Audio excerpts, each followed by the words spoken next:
Allie and Brian, over to you in the Shattered Dreams house. All right, well, as the economy revs back to life, the housing market is being left behind. Last year, banks foreclosed on more than 1 million homes. Now, during the Great Depression, home values dropped 25.9%. In the recent economic slump that's lasting way too long, they slid 26%. So is the housing market in depression territory, and where's the bottom? Fox News legal analyst Bob Massi weighs in. Morning, Brian. Bob, where's the bottom of the market? I thought we would hit it. We hit it in other places in the economy.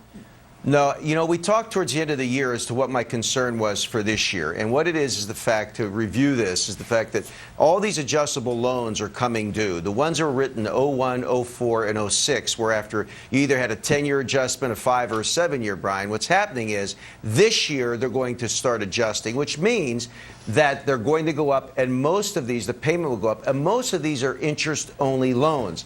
Until these lenders, Brian, until they put a face on the people living in these homes who are watching the lenders getting billions of dollars, but the American people who are in trouble cannot get a loan modification to stay in their home, until they put a face on this and do something about these adjustable loans coming, it's only going to get worse.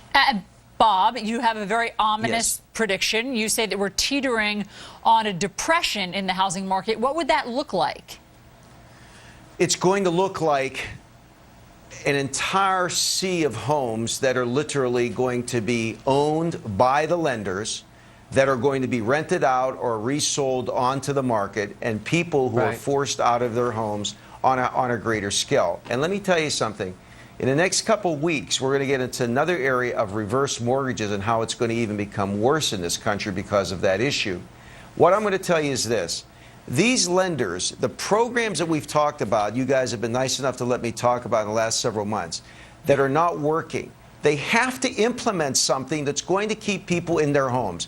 Now, I know they're not going to principal reduce. There's been some talk. I've read some things where some lenders are talking about principal reducing. They cannot do it. And the reason very quickly is this. Brian, if you were current on your home and live across the street from me, and we both have Bank of America, and I'm in trouble, and Bank of America reduces my principal, you're going to look at your spouse or family and say, wait a second, why am I paying the same? And Massey's homes got reduced.